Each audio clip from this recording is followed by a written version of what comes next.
ты слишком хотел 5-й раз выиграть, вот тебе, вот ты слишком хотел этого, и вот травмировался, поэтому, говорю, все, карьеру заканчивай, короче. Дорогой ценой она тебе обошлась. Народ очень много не знает про эти игры. А вот что за секретный ритуал у вас был в Исхатыне? Есть необъяснимые, наукой непостижимые явления, которые и прошу иногда, чтобы мне помогли. Вот зачем вообще спорт нужен?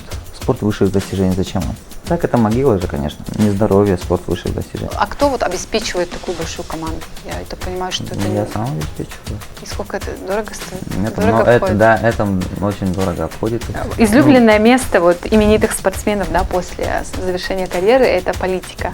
Но я не хочу рассказывать об этом. Строительная компания «Общество с ограниченной ответственностью «Прогресс» второй раз выступил спонсором турнира по национальным видам спорта «Игры Дыгына».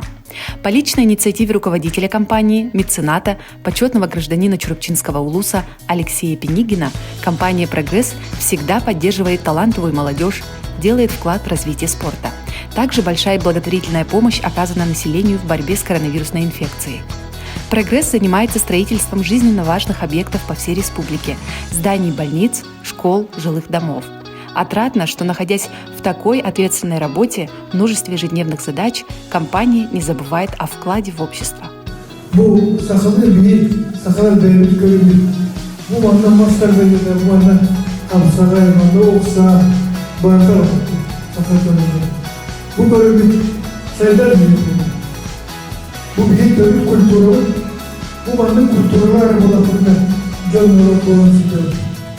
На завтрашний день после долгожданных игр Дыгына 28 июня Алексей Пенигин вручил триумфатору, пятикратному победителю турнира Егору Филиппову главный приз от имени своей компании – 1 миллион рублей. На мероприятии присутствовали алгы-счет, именитые спортсмены, сотрудники. И нам удалось, пользуясь случаем, поговорить с Егором. Егор, мы искренне от всего сердца в первую очередь поздравляем тебя с победой, очень желанной, очень дорогой ценой она тебе обошлась. Да? Ну, вот, какой оказалась 5-я победа? Спасибо за то, что это... ну, как сказать-то? В первый день я был настроен очень сильно, но на победу я все равно. Я после предпоследней игры проиграл же. В 2020 году из-за ковида у нас не провели же срок. Там переносили сроки июль, потом август, потом сентябрь, потом октябрь. В октябре уже потом сказали не будет, я вообще уехал, бросил уже все. Потому что работать надо, не только спортом занимаюсь, но и работаю. И потом сказали, что будет, и пришлось обратно ехать, там, тренироваться и участвовать. Но в итоге у меня не получилось выиграть, поэтому я 4 года подряд до этого я выигрывал. Проигрывать мне было трудно очень, перенес это очень трудно. И много я в этом году очень сделал для того, чтобы очень сильно готовился. Даже ограничений очень много было. Я вчера вот первый раз искупался. Из-за того, что мне нужно было участвовать на играх Дыгына, я на охоту не ездил, я много очень себя ограничивал. Ради дисциплины, ради спорта, да, ради спорта, режим и так далее. Я только рассказываю, что нужно, можно рассказывать. Очень много вообще ограничений себе ставишь, для того, что для победы это нужно. То есть ездил на сборы, готовился очень много. И вот в итоге первый день получил травму и, как сказать... Я читала, твое интервью, что насколько это было нечестно по отношению к тебе вообще, да, ко мне, к жизни обида, видимо, проснулась, да? Обида. Я после первого дня уже думал, что все, уже там, довольно серьезная травма была. А что случилось? Разрыв частичный у меня мышцы. В 2019 году у меня тоже такая же травма была, но там немножко чуть-чуть попроще было. В этом году с хрустом прямо так разорвалось, и я объявил, что я не буду участвовать. И вечером как бы пошел к другу. У меня есть очень хороший друг, спортсмен, мы давно с ним дружим. Сейчас он уже не спортсмен, он уже другими делами занимается. И вот мы сидели, разговаривали, и я задумался, что я делал целый год. Я столько денег потратил на эти сборы, на на подготовку, потом столько сил своих нервов столько потратил. Каждый день встаешь, ты там 2 раза тренируешься, даже на тренировке вот нельзя было там, чтобы пойти на вечернюю тренировку, чтобы у тебя силы остались, ты специально идешь днем спишь, грубо говоря, такое вот. И вот, ну, обычно вечером вот нужно было бы восстановительные какие-то процедуры сделать, как я в 2019 году делал, но в этот раз я уже думал, что все уже. И как бы на вечер я вообще ничего не делал. Я думал, на второй день я вообще не пойду, и все, короче.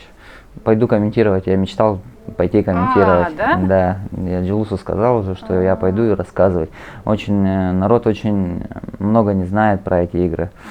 То, что остается за кулисами, То, да? что остается за И кулисами. комментатор тоже уходит только на сцену. Да, комментатор, он сам не участвовал никогда, не знает, да, то, что там, то, что в кухне, там вообще своя кухня есть, да, то, что там происходит, вообще сами эти соревнования, они, ну, как бы особые. Все, кто участвовал, вот, у всех берут интервью, они говорят, у них есть особый смысл, есть особый дух этих соревнований есть.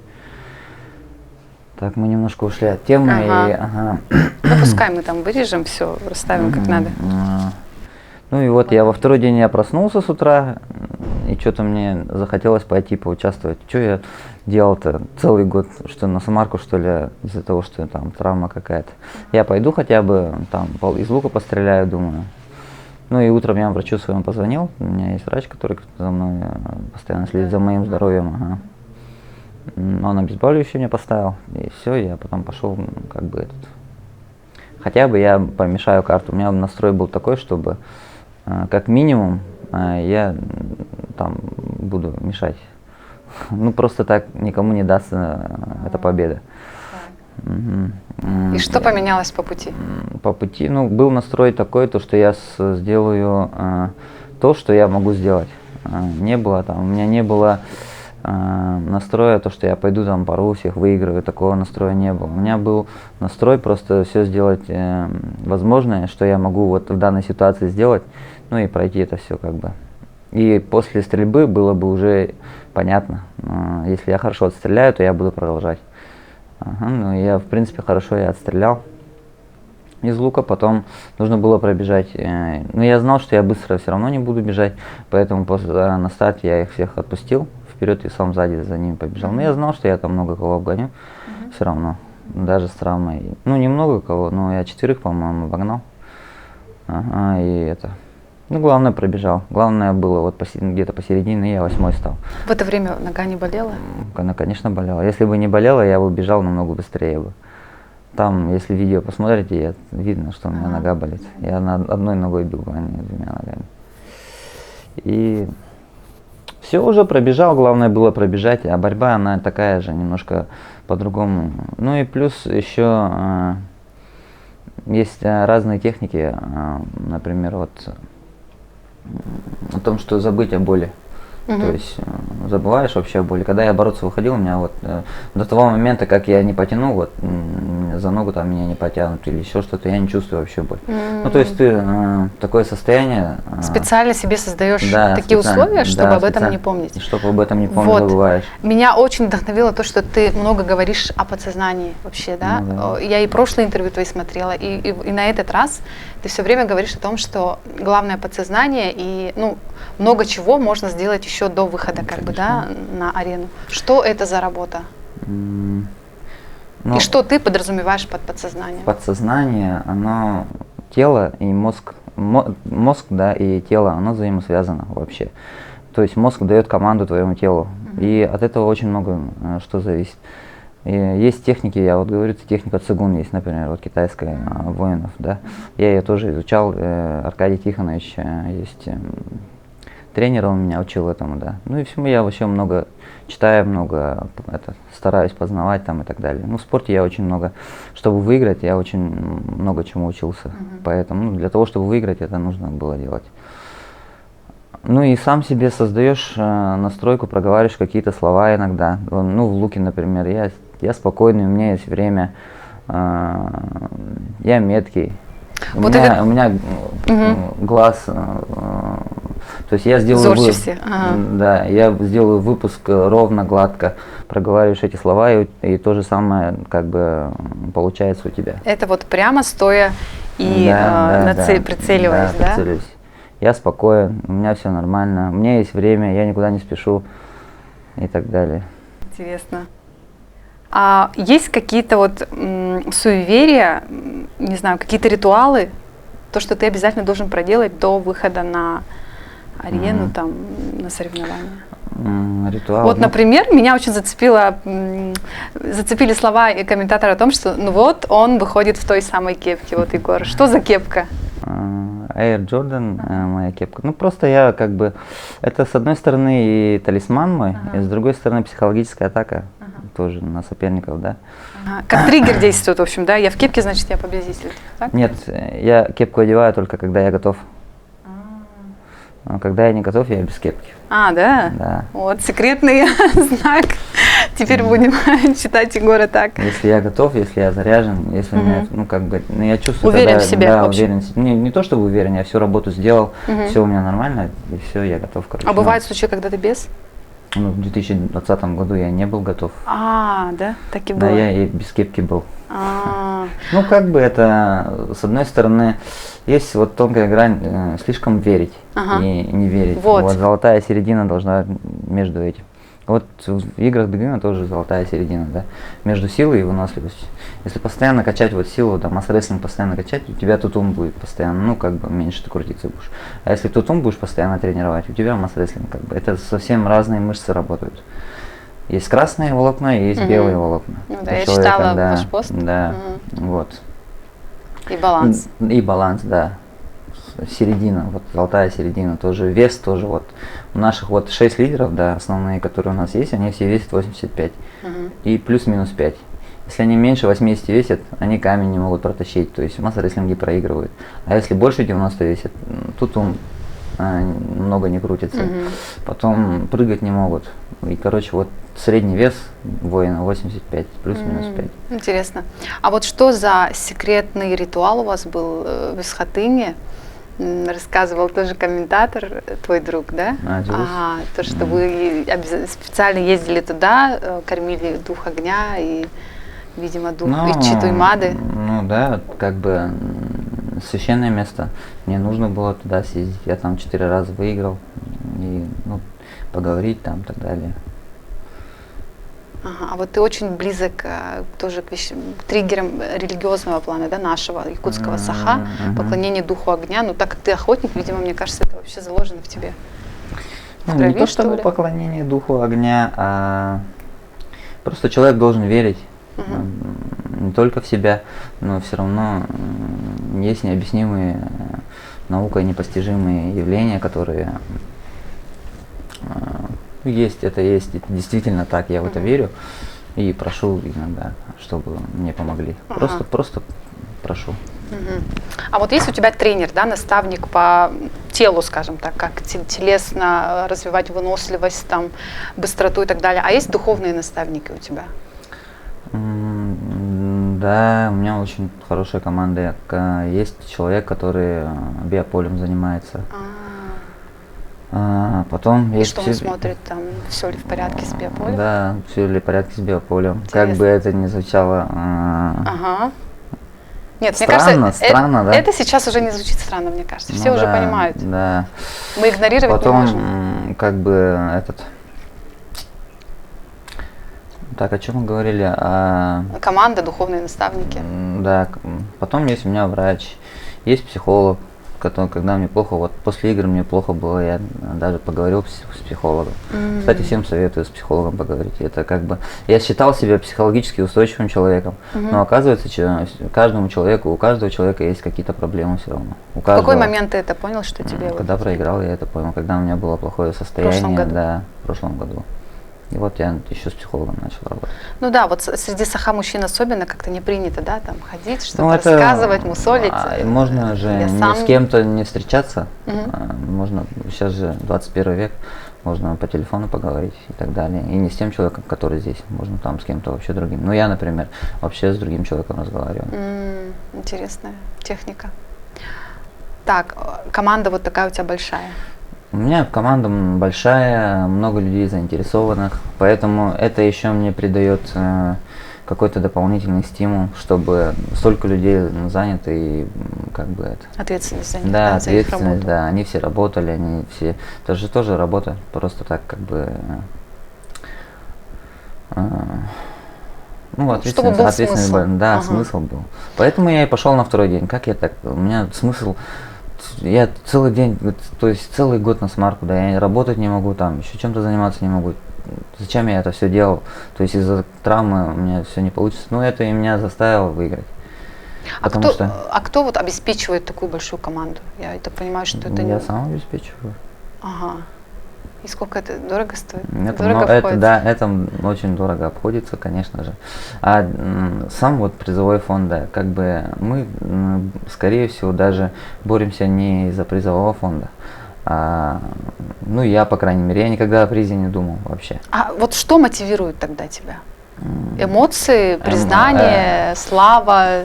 Признание, потом спорт это как наркотик, трудно от него избавиться. Эмоциональная подпитка нужна, да, всё эмоциональная время? подпитка нужна. Потом я очень долго этим занимался. Ну, то есть это был выход у меня, как-то реализовать себя и так далее. Ну, то есть с детства я сам из деревни же, как бы и ну, обычный простой выход был подняться. Не подняться, ну это основное. Ну, доступный инструмент, вот заявить о себе. Да, Миру. заявить о себе, доступные инструменты, то есть у меня это все получалось. Более-менее реальный. Потом пошло, и как бы бросать это все, если у меня получается, зачем это все бросать, как бы. Есть такое выражение, что у победы очень много отцов, проигрыш он всегда одинок. Ну да, так и Ты это есть. испытал на себе, это конечно, реально? Конечно, реально. Просто так ничего не говорится. Ну, то есть эти пословицы, да, я тоже очень обращаю на это внимание. То есть пословицы это как бы, они остаются же из года в год. Ну, то есть это так и есть. Истина. Поэтому истина, да. Поэтому они остаются. Действительно так, да. Но основные люди, они все равно остались, они были со мной. Я не первый раз проигрывал, поэтому как бы это. Я как бы с этими людьми я дружу. То есть у нас контакт такой не то чтобы там какой-то взаимосвязь у нас дружеская. А кому ты звонишь в первую очередь, когда ты Проиграл? ну или проиграл, или победил? Кто вот первый человек, номер один в твоей жизни? Да я даже не звоню, наверное, скорее Да? всего. Да. Все начинает само Да, возле происходить, меня происходить начинает само, да. закручиваться само. Да. Ага. Еще вот был очень интересный момент, когда делали трансляцию, ну, блогерские варианты видела, да, игры Дыгына, и там было то, что, ну, вот мы видим сцену опять, да, арена спорта, арена стадиона, это все классно, там торжественно, все очень красиво, а как вы ждете, пока там объявляют следующий этап или что-то, это было под трибунами? Да, под трибунами, короче, как-то все там очень просто и... Ну, Две это реалии? была необходимость, просто под трибунами холодно было. Просто мы поэтому туда зашли. У каждого есть шатер, они могли в палатках все лежать отдельно. Мы же там сидели, потому что там вентиляция Прохладно было. Да, и прохладно. Естественная вентиляция. Да, естественная вентиляция, и солнца не было. На солнце 400 метров на время попробуйте пробежать. И потом там на солнце же полежать, и после этого через 5 минут выйти и бороться. То есть это необходимость была, поэтому такая. И поэтому и в борьбе после бега как бы некоторые парни не успели восстановиться. Кто быстро бежал, они не успели восстановиться. И на борьбе это сказывается. То есть, силы, в общем, да, лимит-то сил, конечно, расходуется, да? робот. Ага. Вот в прошлых своих интервью ты очень трогательно отзываешься о своем первом тренере, о человеке, который дал тебе мечту, да, он прямо вот взращивал. Он даже сам говорил, что вот в деревенских условиях был, ну, не просто там, да, создавать там все для спорта и так далее, но мы старались, мы так вот действовали. Он дал тебе, вот почему ему это удалось, как ты думаешь? Он, как сказать-то, человек, наверное, с фантазией, с этим, ну, своего рода, как сказать, он детский тренер, да. Он очень много любил рассказывать, очень много историй нам рассказывал. Мы, маленькие дети, все слушали это. Как вообще другие, как себя ведут другие спортсмены, как они живут там, и так далее. как выигрывают. Потом на примере это все показывал. Все же мечтатели в детстве тоже дети, и как бы он психолог еще, умел разговаривать, умеет. Он и сейчас тренирует. Привел, я просто ему благодарен, то, что он меня привел в спорт. Хотя я и в школе тоже хорошо учился, мог бы вообще спортом не заниматься. Мог бы другую стезю выбрать, да? Да, другую. А о чем ты сейчас мечтаешь? Понятно, что да, вот детскую мечту, наверное, реализовал, стоять на пьедестале еще 5-й раз, да еще в таких соревнованиях национальных, да, когда, мне кажется, это чуть ли не единственная вещь, вокруг которого мы беспрекословно объединяемся. Мечта, да. Вот после первого дня, да, этот же друг мне говорит, есть китайская пословица, бойся своей мечты. Ты слишком хотел 5-й раз выиграть, вот тебе, вот ты слишком хотел этого, и вот травмировался, поэтому, говорит, все, карьеру заканчивай, короче. Я его слушаю и сижу, и что-то не хочу я карьеру пока, то есть так я не хочу закончить. И это, наверное, еще настроило меня на второй день. То, что так я не хочу, как бы. Ну, кроме спорта сейчас есть какая-нибудь мечта? Ну да, я много чем занимаюсь, много где работаю. Помимо спорта очень много чем я занимаюсь. Например? Бизнесом. Но я не хочу рассказывать об этом. Пусть это остается за кадром многомиллионной аудитории фанатов. Так, окей. Вот ты очень интересно общаешься с толпой, своеобразно. Ну, видимо, человек, когда вот эмоциональный накал возникает, он тогда, открывается и в потоке, да.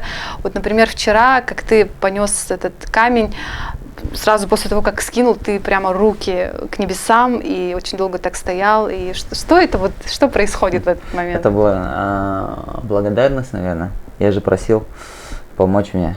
Возможно, я просто поблагодарил за то, что это все свершилось, как я хотел, как я просил, так и все получилось, как я хотел. А еще вот ты очень тоже активно, эмоционально общаешься с толпой, с поклонниками, да, ну, когда есть народ, да, я вот прошлые тоже видела моменты. Что это тебе дает?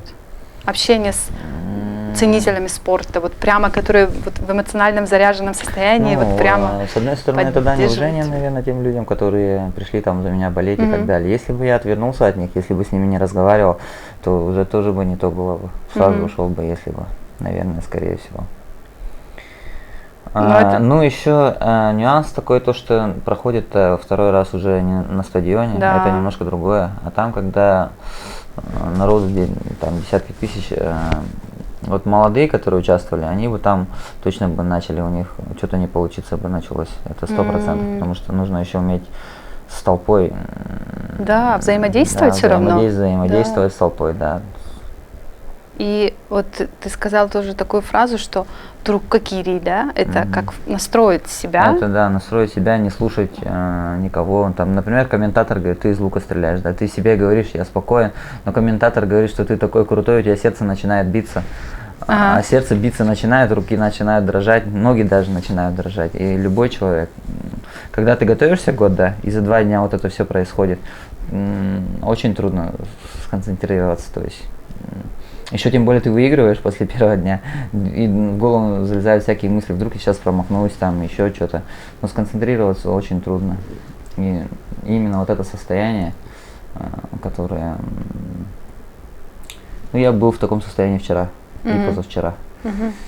Ну, как это происходит? Вот какая-то медитация или, не знаю, как войти в то состояние, которое сделает тебя непоколебимым? Ну, как я это делаю, да? Вы хотите услышать, как я это делаю? Да, рецепт, вот пошагово как? Нужно посидеть, подумать сначала, сколько я работал одному, то есть самим собой посидеть, подумать, сколько я работал, сколько у меня боли было, страданий было, разозлиться, может быть, на себя. Но у каждого, наверное, свой выход к этому. Рецепт, да, свой рецепт. К этому нужно прийти, осознать, ну, все, весь этот... Путь, да, который путь приведения себя к этому состоянию. Я не могу сейчас объяснить это, как сказать. Возможно, я кому-то могу там взять его и настроить определенно. Это тоже психологический, может быть, фактор еще есть. Все же люди по-разному сложены. Ну вот ты доходишь таким образом, начинаешь. С этого я начинаю, да. Потом музыка какая-то. Музыка же тоже определенно настраивает человека. Тоже. Если ты слушаешь, на соревновании нужно слушать такую энергичную, сильную, прямо сильную вот музыку, возвышающую. Да. Интересно. А где там успеваете еще слушать музыку? На разминке. Мы лежим же, ждем там. Вот там слушаем. Это еще виды же разные. Ты с такой музыкой выйдешь на луг, тоже как бы это тоже нужно вот себя успокоить, вовремя успокоить, а потом опять себя настроить, чтобы пробежать. Плюс еще тут баланс этого же силы, то есть рационально использовать свои силы. То есть, если, например, вы пробежишь, ты там первый прибежишь, ладно, выбежишься, потом в борьбе не успеешь восстановиться и можешь проиграть. Такой тоже может быть там от пары зависит. Там очень много чего вообще. Для этого есть секундант, который смотрит тоже. Он мне тоже помогает, мой секундант. А что он делает? Вот подбадривает, да? Сколько-то осталось, там 20 метров пронеси. Нет, он вначале, вот как я ему сказал, да. С первых игр мы с ним вместе. То есть он первые игры со мной мы выиграли. Потом, а кто это такой, если не секрет? Айсен Семенов. Он очень умный парень тоже. Он все знает. Он сначала был моим секундантом, потом сам участвовал 2 раза. Потом сейчас отбор не прошел, я ему сказал, ты сразу моим секундантом будешь. В общем, человек на своей... Он прошел это все, он знает натуре это все. Перенес. Перенес. Мы должны быть одним целым, я говорю. Ты контролируй меня. Может быть удар. Я ему до соревнований это сказал. Может быть удар, ты должен как бы... Что за удар? Я могу проиграть, например. Нужно вовремя меня расслабить или настроить. Плюс он же массажист. Плюс он говорит, он записывает все очки, там счет-подсчет идет большой. Плюс я же, как мы в трибунах же были, он говорит, там кто-то выходит. Твоя очередь там уже близко, давай через 2 человека мы уже выходим, давай, иди, ходи пешком. Вот какая стратегия большая. Не лежи, короче. Потом на борьбу мы выходим, он мне говорит, он борется так. Он борется так, с ним надо поаккуратнее, он проход ноги делает. Окей, вы себя, конечно же, свое тело прямо до совершенства, знаете, изучаете, владеете, а конкурентов же тоже надо знать? Да. Изучать их техники, конечно, кто в чем силен. Изучают, да. И что вы делаете? Там смотрите их записи, смотрят записи, конечно. Расспрашиваете людей, меня-то точно 100% смотрят. А ты? Как бы, основных соперников я все равно, конечно. Я знаю, я с ними каждый год же соревнуюсь. Я примерно знаю, что они делают. И прямо тогда стратегия, работает? Стратегия, да. Вот такой удар тоже может быть. Кто-то готовит сюрприз. Иногда есть такие специальные какие-то эти... А кто был сюрпризом этого года для тебя? Как сказать, я готовился, даже вот жеребьевка прошла, да, я жеребьевку прошел, я первый пришел на жеребьевку, я все прошел, да, я даже не смотрел, с кем я буду соревноваться. Я все равно со всеми с ними буду соревноваться. Так что для настроя это было как бы, чтобы заранее не сгореть, или я одинаково, то есть ко всем настраивался. Там слабых нету, они уже все отбор прошли. И какому-то человеку выходить недонастроенным или перенастроенным. Пренебрегать нельзя. Пренебрегать, конечно же, нельзя. Там одна ошибка и все. Вот в борьбе, например, вчера, да, если я знал, что если я не выиграю, уже точно я не выиграю. Поэтому мне нужно было выигрывать. Если в борьбе выигрываешь, ты в камне последний идешь. Поэтому нужно было борьбу выигрывать и в камне последним идти. А когда ты камень несешь, вот ты же знаешь, как он пронес. 170 метров. Вот так лежит, как ты бросишь-то? Нет, же целые 2 дня там бегал, боролся. И все равно же пронесешь. Это уже как бы этот. И вот мы, то есть, плавно подходим к тому выражению, что самая главная мышца, вот ты очень жизнеутверждающую фразу Майка Тайсона, по-моему, берешь себе как бы как заметку, что ли, что самая главная мышца — это наш мозг. И как ты взаимодействуешь со своим мозгом? Что это за орган? Я говорил о связи Тела и мозга. мозга и тела, да. Да. Офисные работники, ну вот все успешные люди, да, вообще в мире, они все занимаются спортом. Почему они занимаются спортом? Чтобы владеть телом. Чтобы разгрузить мозг. А мы, спортсмены, чтобы разгрузить свое тело, наоборот, мозг должны нагружать. Тоже своего рода баланс. Мгм. Почему они тренируют тело-то, офисные работники, да? Когда ты тренируешь тело, ну ты вот, например, грубо побегал, у тебя кровь прогналась, и все гормоны начинают работать у тебя. Ну, у мужчины это тестостерон и так далее. Там очень много гормонов, они все начинают работать. Это и физическая работа. Сейчас просто мало физической работы, поэтому как бы в зал пойти это самое простое. Прогнать кровь и стресс снять и так далее. Я вот сейчас, например, если я брошу, да, соревнования, я не могу вообще, не смогу, наверное, жить. Я привык уже, то есть к тому, что стресс у меня выходит через Тренировки, да, нагрузки. через нагрузки. Да, мне все равно нужно будет какие-то нагрузки все равно делать. Мгм. А вот об образе жизни, если продолжить, да, у тебя все подчинено спорту и твоим тренировкам?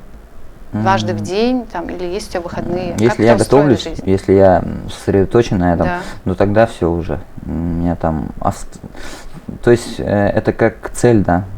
То есть ты, если ее хочешь, ты делаешь, ну, первостепенная цель, вторая цель, третья цель. Если ты хочешь выиграть, то есть ты не должен отвлекаться там на вторую, на третью. Это уже в первую очередь тренировка, а потом уже все остальное. Мгм. А второе работа, третье там еще что-то, еще что-то, еще что-то. А как отдыхаешь, как время проводишь, чтобы... Ну, по-разному я отдыхаю. Ну, я знаю, что ты еще охотник, там, любитель Ну да, я природы, да? на природе люблю отдохнуть, да. Помимо этого, там, не Помимо знаю, этого, ну, земные какие-то, может быть, увлечения более. Там, в ну, кино сходить, не знаю. По-разному, я очень любознательный человек. И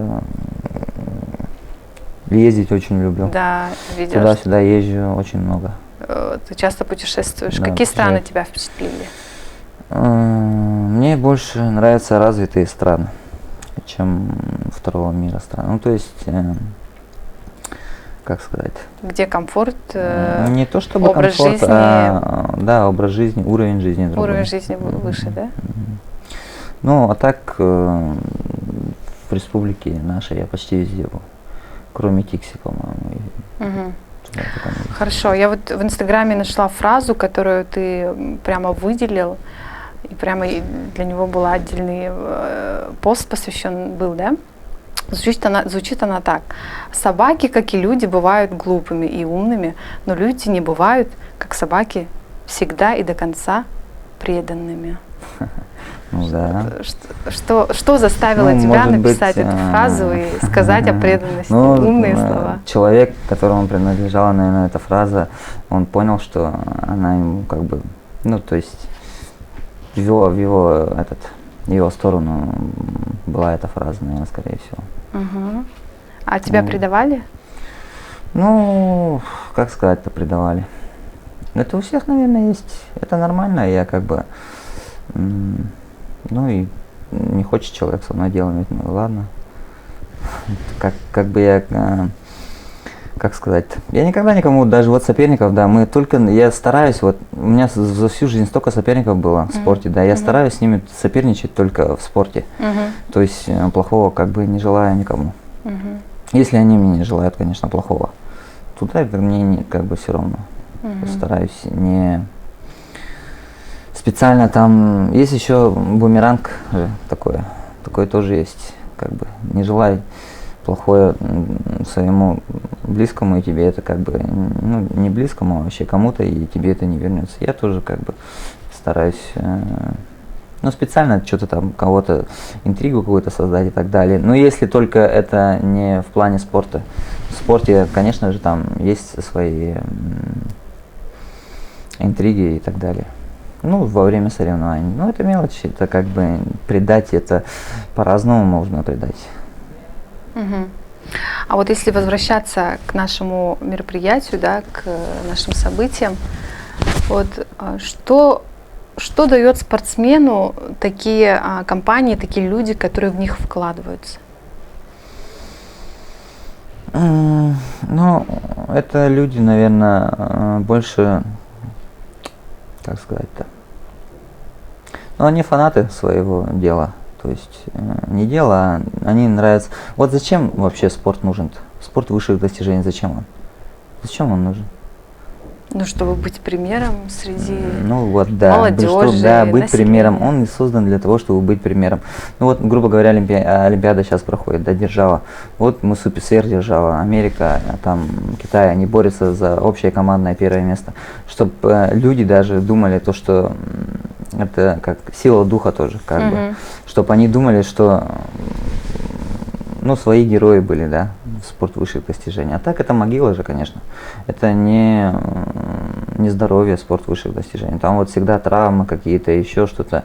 Долго не живут, тем более олимпийцы-то вообще долго не живут. Те, кто на износ работают, они тоже изнашиваются жить. И вот ты работаешь. Почему это состояние еще, вот, кстати, состояние трубкакири. Организм находится На грани, пределе. на пределе, да, поэтому получается это все. Тебе снятся какие-то вещи, сны, Да. какие-то, да, еще происходят непонятные вещи. А что тебе снилось, например? Ну, об этом я тоже не хочу Да? рассказывать, да. Лично очень, да? Ну, не то, что лично, Ну, сбывается. я некоторые вещи просто не хочу рассказывать, А. чтобы, ну, тут много людей же видит, Ага. как бы.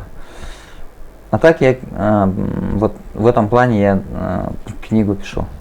Да. Да. И про спорт она будет, наверное, я думаю, кому-то будет полезно. И в конце карьеры, наверное, допишу, я думаю. Ну, как не каждый раз получается вот про это все писать. Там очень много же вот вообще аспектов. И как сказать, ну, на пользу пойдет, думаю.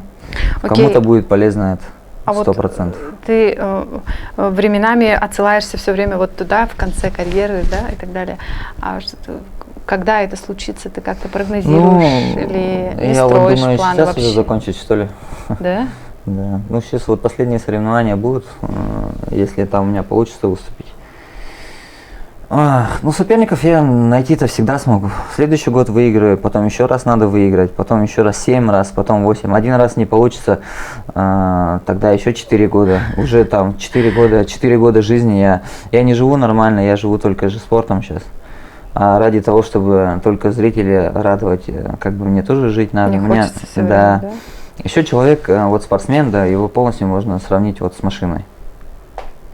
Если вот, ну, машину, грубо говоря, масло не заливаешь, он ну, движок умирает. Если ты его переливаешь, тоже умирает. Ходовка изнашивается. У спортсмена тоже то же самое. Со временем все равно износ идет. И суставы там, и так далее. И плюс ждет, ну, курс лечения там ждет, операции там и так далее. Да, восстанавливаться. Ага. А Поэтому я все хочу, но он как наркотик, я говорю же, спорт как наркотик, он не дает. Просто так уйти. Да, просто так уйти, он не дает. Излюбленное место вот именитых спортсменов, да, после завершения карьеры — это политика. Нет. А ты сразу где говорю, себя нет. видишь? Ну, так как у тебя бизнес, наверное, это что-то связанное со свободным видом деятельности, Ну, конечно, нежели я чем люблю свободу. пойти Я люблю в свободу, да. систему.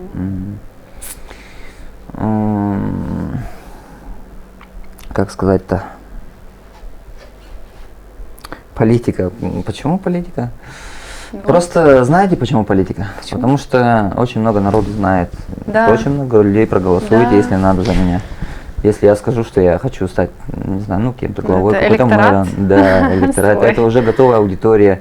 Там не нужно работать при выборной кампании А почему особо. туда не пойти-то? Вот дорожка прямо стелится красным Не. ковром. Нет. Я знаю, что это такое. Да?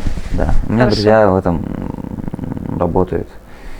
Поэтому как бы особо. Но это тоже как бы наркотик же. Политика это тоже это управление народом же.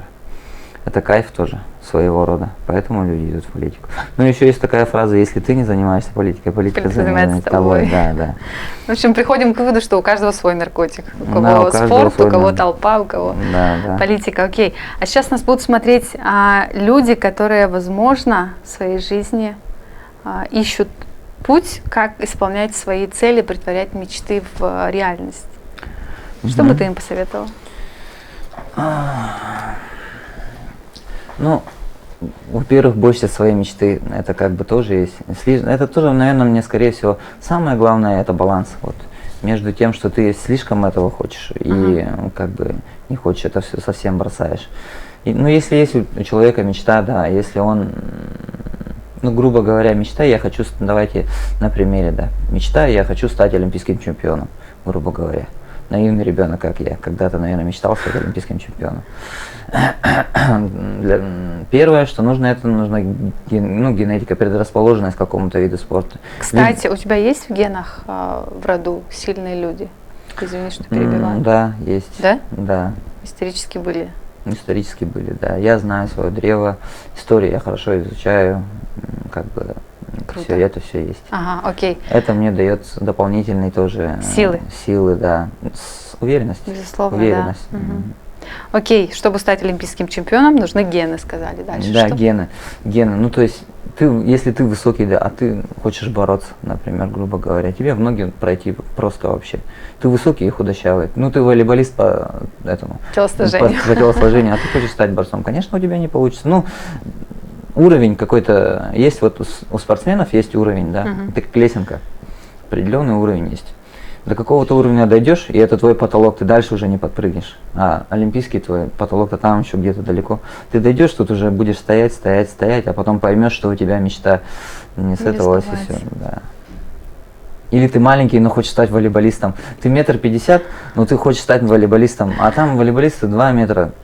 Ты до сетки-то не допрыгиваешь. И что делать? Отказаться от мечты, либо что-то менять менять? в другое русло, да. Да? Да. Сразу об этом задуматься. Ну, то есть, ну, это, конечно, не каждый может. Нет уже человека, который будет управлять вот так. Взять человека, направить. Грубо говоря, вот сейчас, ну, мы о спорте сейчас говорим, да, о мечте в спорте. Нет, вообще по жизни, не обязательно спорт. Я просто как пример, пример привожу, что такое мечта, да. В многоборье-то чем хорошо, там 7 видов спорта, да. Детей вот сейчас Белюбскому Ивану дают тренировать. Да. Он все равно видит же, к чему предрасположен. У каждого есть прирожденные какие-то навыки. Предрасположен он бегать быстро, прыгать или бороться, или еще что-то. Другой какой-то вид, да. И от природы все равно дается.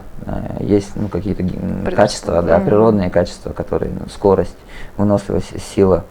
И можно подстроить человека под определенный, ну то есть отправить его в правильное русло, направить его туда.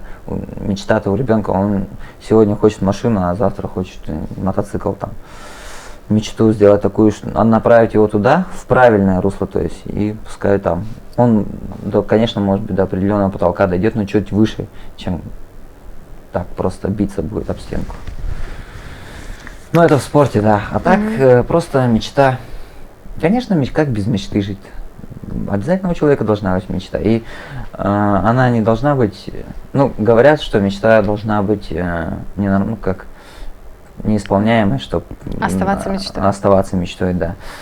Ну, нужно ставить, это как цель тоже, да, ставить себе определенные... Одна вот такая цель, одна... Ну, или мечта, да. Чуть-чуть поближе, она достигаемая, потом еще какая-то идет. Это как построение... жизненного твоего пути, то есть ты до нее, ну, дошел там через год до одна, а потом через 5 лет что-то еще до второй своей мечты дошел, потом через 10 лет до третьей мечты дошел. Это построение своего этого карьерного роста еще, наверное. Ну, я так думаю. Спасибо большое за интервью, за разговор.